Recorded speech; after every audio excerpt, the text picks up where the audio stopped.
the program, but for now let's crack on with it. And I'm joined in the Melbourne studio by the Treasurer of Australia, Josh Frydenberg. Thanks for joining us, Josh. Hey, Chris. Look, I want to first off get your reaction to what I opened the show with, and that is the Belton Road initiative. How can we have a situation where a federal government, obviously with responsibility for foreign affairs, has a very standoff approach to the Belton Road initiative, yet the Victorian government just marches in and signs up an MOU basically endorsing this strategic plan in exactly the terms that China would want? Well, look, the first point I want to make, Chris, to your viewers is Australia is a great beneficiary out of the two-way trading relationship we have with China. In fact, China is our largest trading partner, and since the FTA was agreed by the coalition government, this has increased. We also know that there is a need for increased infrastructure investment in our region. There is an infrastructure deficit.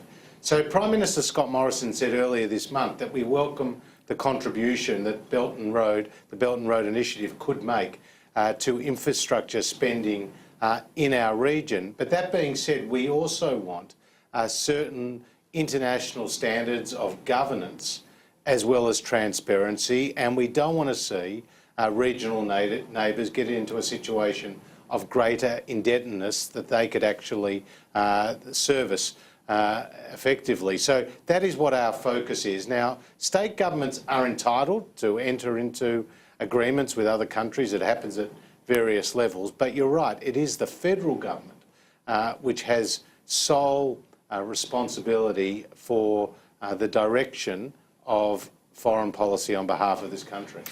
Well, that's the point there. You're talking about the very important economic relationships here. Of course, there are big strategic issues at play as well. There is no relationship that requires more deftness in Australian policy than balancing up those economic interests with China versus our security alliance with the United States and balancing it up against China's strategic plans, and perhaps never more so than the current period where we're looking at almost a Cold War standoff between China and the US. So how can you possibly afford to have state governments cutting across such a delicate area of foreign policy? Well, it's important for state governments to always keep a focus on those levels of governance and transparency and indeed indebtedness. But of course, but Daniel Andrews and his government would have no vision, no transparency on the deeper defence, security and strategic issues at play here. And that's why they need to work very closely with the federal government. As you know, we signed on to the AIIB, which was the Asian Infrastructure Investment Bank in the region, because we were, as a founding member, helping to shape the governance record of that multilateral organisation. So too, when it comes to the Belton Road initiative, we're calling upon all countries that are engaging in these infrastructure projects to keep in mind governance, transparency and, of course, indebtedness. Well, of course, apart from state governments like Victoria running their own race on this, of course, business has a different perspective on this as well, and business is always going to be looking for whatever investment opportunities it can get. And a very senior businessman in Malcolm Broomhead has been very critical of the government's attitude on Belton Road, saying that you've been naive about what's being implemented and accusing the government of insulting China unnecessarily. Oh, well, they're very ill-chosen words from a senior leader of the business community, and I know Malcolm have had good relations with him, but he should know better to use that sort of extreme language, which is very factually inaccurate. Well, you have business, though, running those sorts of arguments and a state government signing up an MOU. Isn't it time for Canberra to step in and make sure that everybody understands that this relationship is managed through the Foreign Minister's office and through the Prime Minister's office, not through a Premier's office?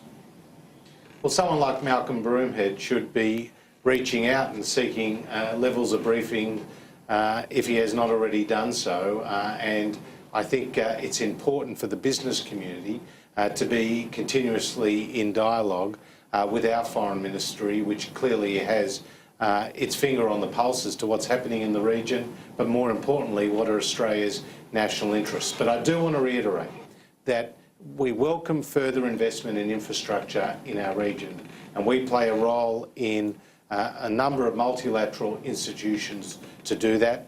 China is a very important economic partner for Australia and will continue to be so for decades to come.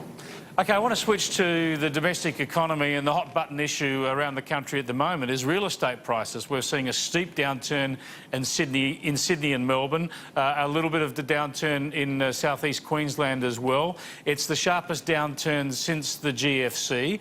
Are you worried that this will undermine confidence in the domestic economy? Well, we're watching the domestic housing market, Chris, very carefully. And you're right, prices have come down in capital cities over the last 12 months from high levels to what the Reserve Bank of Australia has said are more sustainable levels. And so we welcome that. And part of the reason why prices have corrected in the residential housing markets is because APRA, the key prudential regulator, has tightened the screws on investor lending. So we've seen a changing dynamic in the housing market from investor-led growth to more owner-occupier-led growth. And we really welcome the fact that over the course of the last year, more than 100,000 first home buyers have got loan approvals, which is the highest level since 2009.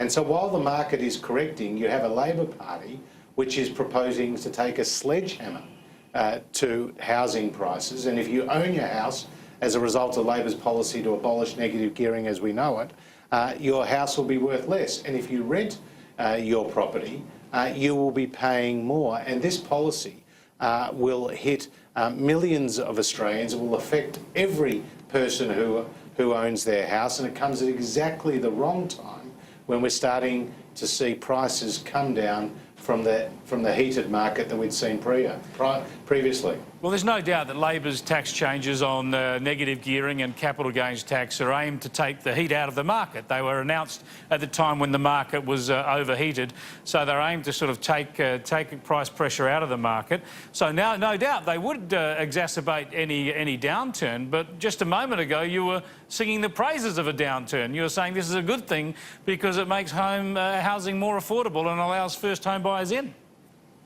Well, what we're seeing is a managed transition in the market. That's the key point. And we saw Fitch, which is one of the three world-leading credit rating agencies, say recently when they reaffirmed Australia's AAA credit rating, that one of the things that they're concerned about is a big drop in investor demand in the housing market. Now, this is exactly what Labor's policy is designed to achieve. We think it's completely unnecessary. And I have to tell you, Labor, Chris, is all at sea when it comes to the details of their own policy. Bill Shorten and Shadow Treasurer Chris Bowen have said prices will go down as a result of their policy. Their Shadow Finance Minister, Jim Chalmers, had said prices will go up as a result of their policy. And Joel Fitzgibbon, always ready for a quote, has said they'll neither go up nor down as a result of their policy. So, you know, this is the blind leading the blind when it comes to this particular policy. Now, we all understand the argument that if you see a bit of a downturn in the housing market, it helps people get into the housing market. Obviously, there's been a lot of talk about housing affordability, so it can be good for that. But on the other hand, anybody who's recently taken out a mortgage or taken one out 12 months ago gets no comfort at all from seeing their asset price shrink. Of course, that's a frightening and disheartening thing to see. And while this is going on, we're seeing a lot of people watching their asset prices shrink over the past 12 months. There's sluggish wage growth, power prices are high, petrol prices are high. It's little wonder that people aren't feeling prosperous in this country at the moment. It's little wonder that someone like Andrew Leigh from the Labor Party is telling the rest of the world that Australians are feeling the pinch. Well, that was a really pathetic attempt by a junior underpaid shadow minister in Andrew Leigh to engage in a self-indulgent spray against his own country in the New York Times. Let's get real. The Economist has produced a front page and extensive summary of the Australian economy's performance under the headline Aussie Rules, What Australia Can Teach the World. GDP growth has occurred at 3.4% through the year, a faster rate than at any time since the height of the mining boom in 2012, faster than any G7 country and significantly above the OECD average. We have delivered on our commitment to create more than 1 million new jobs, and we're seeing female workforce participation, young people get into the job market more than ever before.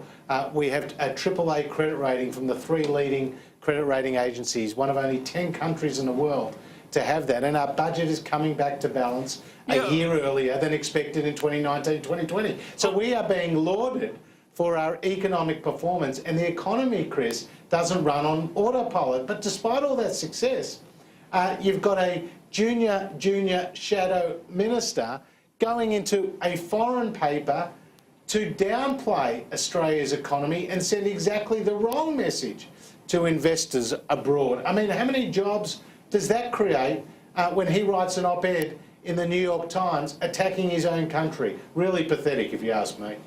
But the broader point here is those big picture numbers are incontestable. But as I said, with slow wages growth, with people looking at their home prices shrinking, with high petrol prices, high energy prices, does that explain why the voters, the people of this country, don't feel particularly prosperous, don't feel as if they're sharing in this economic recovery?